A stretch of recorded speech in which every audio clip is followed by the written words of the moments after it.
Hello दोस्तों, कैसे हैं आप सब। उम्मीद करता हूँ आप सब अच्छे होंगे, स्वस्थ होंगे, मस्त होंगे। कहानी की दुनिया मोरल स्टोरी में आप सबका बहुत बहुत स्वागत है। दोस्तों, आज बहुत ही अच्छी कहानी लेकर आए हैं आपके लिए। दोस्तों, कहानी को पूरी सुने, देखें और हमारे चैनल को जरूर जरूर सब्सक्राइब करें। दोस्तों, आइए सुनते हैं आज की कहानी। बहुत समय पहले किसी नगर में एक राजा राज करता था। राजा बड़ा ही सरल स्वभाव का व्यक्ति था। राजा को विद्या ग्रहण करने का बहुत शौक था, इसलिए राजा पढ़ना चाहता था। राजा ने अपने मंत्री को बुलाया और कहा, मंत्री जाओ, अपने राज्य में जो भी विद्वान गुरु हो उसे राजमहल में लेके आओ, मुझे विद्या ग्रहण करनी है। मंत्री ने कहा, ठीक है महाराज, हम कल सुबह गुरु की खोज में अपने पूरे राज्य में भ्रमण करेंगे और जो भी विद्वान गुरु मिलेगा उसे हम राजभवन में ले आएंगे। अगली सुबह मंत्री ने गुरु की खोज में निकल पड़ा।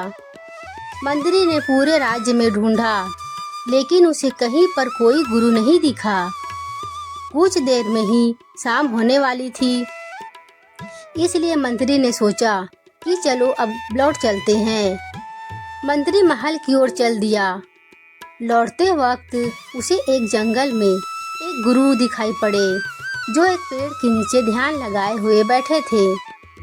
मंत्री जी घोड़े से नीचे उतरकर गुरु जी के पास गए। मंत्री ने गुरु जी को प्रणाम किया और कहने लगा, गुरुवर, आपसे एक विनती है कि राजा विद्या ग्रहण करना चाहते हैं। कृपा करके आप राजभवन चले और हमारे राजा को विद्या की दान दें। गुरु मंत्री की बातों को सुनकर प्रसन्न हो गए। गुरु ने कहा, चलो मंत्री, राजभवन चलते हैं। मंत्री और गुरु राजभवन पहुंच गए। राजा ने बड़े ही आदर पूर्वक गुरु का स्वागत किया। गुरु ने अगले ही दिन से राजा को विद्या सिखाना शुरू कर दिया। विद्या ग्रहण करते हुए राजा को बहुत समय हो गया, परंतु राजा को विद्या समझ में नहीं आ रही थी। गुरु भी राजा को पढ़ाने के पीछे बहुत मेहनत कर रहे थे, फिर भी राजा को समझ में नहीं आ रहा था। एक दिन राजा ने सोचा कि गुरु द्वारा दी हुई शिक्षा को मैं क्यों नहीं समझ पा रहा हूँ। यही जानने के लिए राजा ने यह प्रश्न अपनी रानी से किया। रानी ने जवाब दिया कि मुझे क्या मालूम, यह प्रश्न आप अपने गुरुजी से ही पूछिए।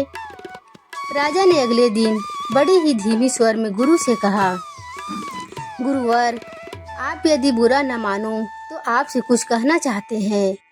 गुरु ने कहा, हाँ राजन, बोलो, क्या कहना चाहते हो।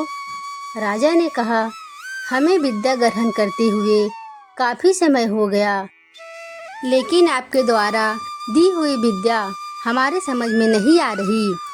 गुरुजी ने राजा से कहा, महाराज, बहुत छोटी सी बात है, लेकिन आप अपने बड़े होने के अहंकार में समझ नहीं पा रहे हैं, इसी वजह से आप दुखी और परेशान हैं।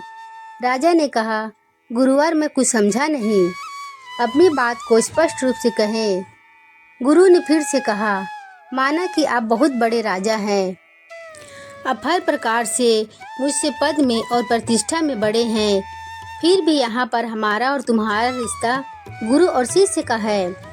आप खुद बड़े सिंहासन पर और गुरु को छोटे आसन पर बैठाते हो, और तुम ही बताओ राजन, तुम्हें विद्या कैसे समझ में आएगी। राजा गुरु की बात को पूरी तरह समझ गया। राजा ने फिर गुरु को ऊंचे सिंहासन पर और खुद छोटे आसन पर बैठ गया। अब गुरु ने जो भी विद्या राजा को बताया या सिखाया वह पूरी तरह समझ में आ गई, क्योंकि राजा को स्वयं के राजा होने का अभिमान था। वही अभिमान उसे ज्ञान ग्रहण करने में बाधक था, क्योंकि गुरु को हमेशा ऊंचा आसन देकर ज्ञान ग्रहण करने वाले को नीचे आसन पर बैठकर ज्ञान ग्रहण करना चाहिए। कहानी से सीख। इस कहानी से हमें यह शिक्षा मिलती है कि हमें अपने गुरु का हमेशा अपने से ऊंचा दर्जा देना चाहिए, तभी गुरु द्वारा दी हुई विद्या हमें समझ में आती है।